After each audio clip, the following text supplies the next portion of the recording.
Hello, this is a demo and talk on rubber stamps. The rubber stamp represents a kind of simple system of relief stamping which has really existed for thousands of years in the form of cylinder seals pressed into clay tablets used in Mesopotamia. Relief stamps also have a tradition in both China and India, both for pressing into clay slabs and pots, as well as for applying pigment on fabric or paper. In the 1700s, the rubber plant was imported to Europe from Southeast Asia. Named Ficus elastica, the rubber plant is a member of the fig genus. It has become naturalized in Sri Lanka, the West Indies, as well as the state of Florida in the United States. In 1839, the first rubber stamp was created by Goodyear. These early stamps made use of formed rubber which was cast from a small piece of wood. They can also be cast from a matrix in which metal letterpress type has been pushed. Soon, rubber stamps became part of government, administrative, and business operations, with the stamps used to certify invoices and other documents. Companies also developed ways to mass produce and personalize rubber stamps, and even invented self-inking models, which made the ink pad obsolete. Today, there are a great number of vendors who make and sell stamps created from various forms of clip art. Here is an example of an alphabet in rubber stamp form. You can also have custom-made stamps from your line art. Rubber stamps are something we're quite familiar with as a means of signifying border crossings in your passport. They've also used by governments, or revolutionary governments in this case, to take the currency of Iran and transform it. This is the rial in 1978. After the Islamic Revolution in Iran, they would use rubber stamps to cancel out the Shah Pahlavi's face, and only then would the bank presumably take it. So when you're thinking about relief printing, it's not a bad idea to look at some excellent examples. Here we have Albrecht Dürer's Apocalypse, St. John's Vision of the Seven Candlesticks, a woodcut from the late 15th century. But let's zoom in a little closer and closer still. So look at the ways in which Dürer is cutting away from the wood in order to reveal the light areas of form. So the simplification of form in the eyes and the nose and the face and so forth. We might also look to 20th century woodcut artists like Frans Mazereel of Belgian fame. So here's one of his woodcuts of figures working in a factory, and then a close-up of one of those faces. So you can see the way he's abstracting and simplifying the form. He doesn't even have to delineate the full head.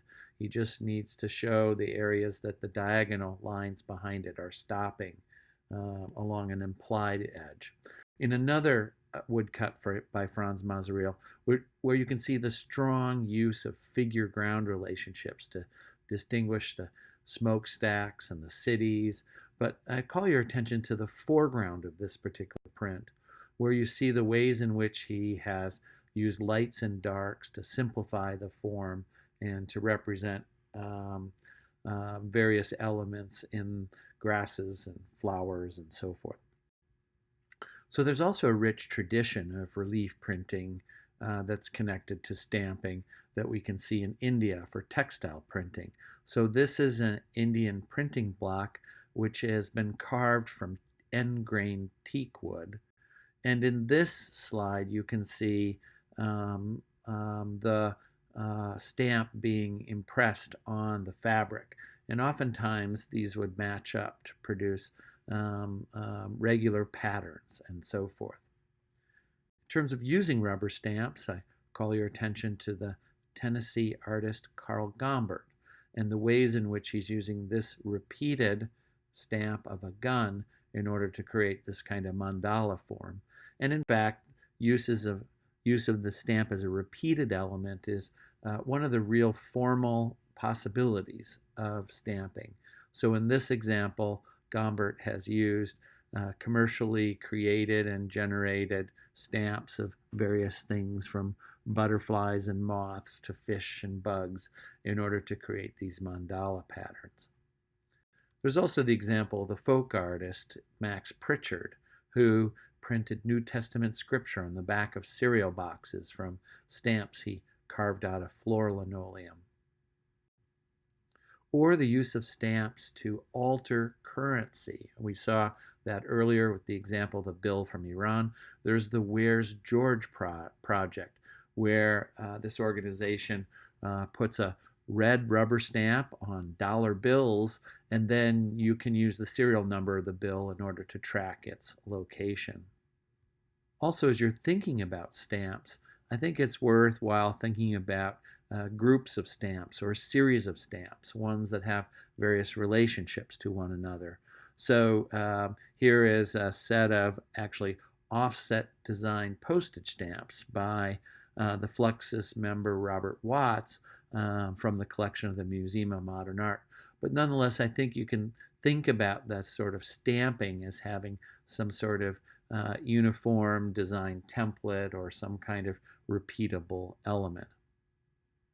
In this example of landmark footprints by the collaborative team Alora and Klasdila, these were specially cast and designed soles of shoes, and then the artists and their collaborators would walk along areas of the southern border of the United States in order to convey messages to people who might be crossing the border. They've also done this along other borders where immigrants cross.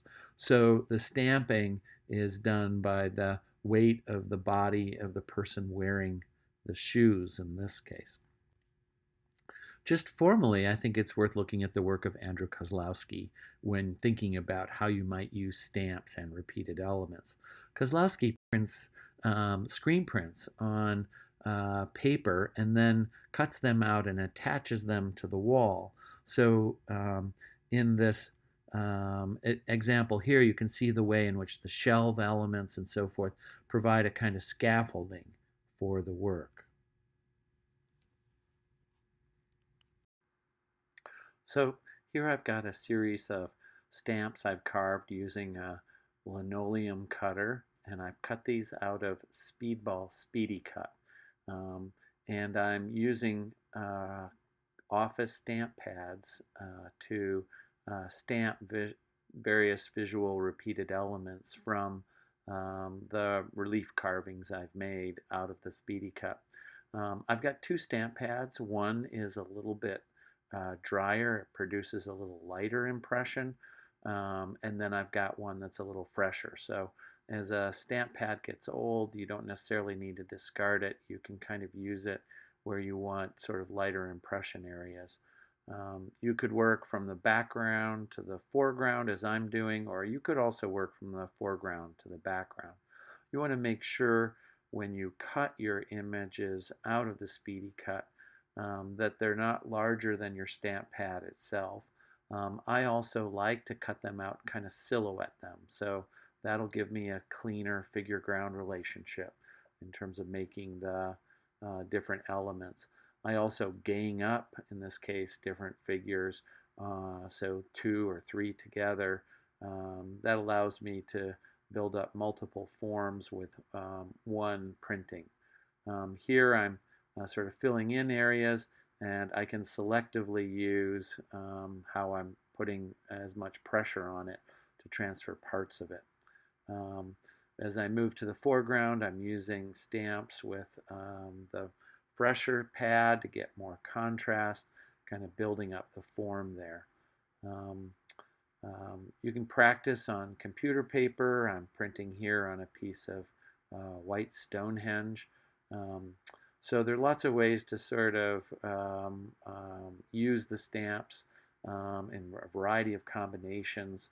I'm always looking at the white of the page there, sort of thinking about where I'm going to sort of build up the form and put it in there.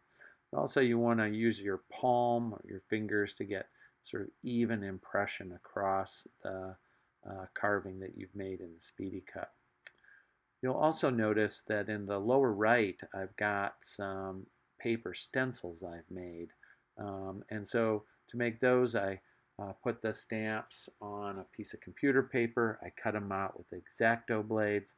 And in a moment, I'll show you how I use those to mask out areas I can print on the paper. Um, so this is a way to kind of go in and silhouette things in different ways. Um, I do think the shapes are really important to make this kind of project work, just in terms of thinking about how they interlock and work in relationship to one another.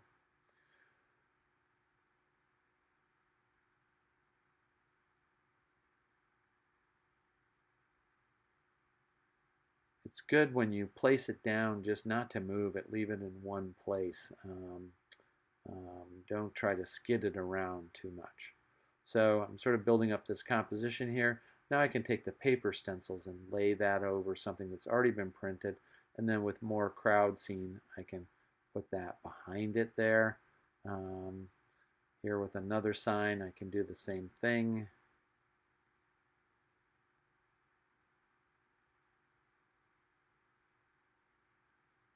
I can also ink part of a stamp, not the whole thing, kind of use it as a way of creating soft edges and transitions and so forth.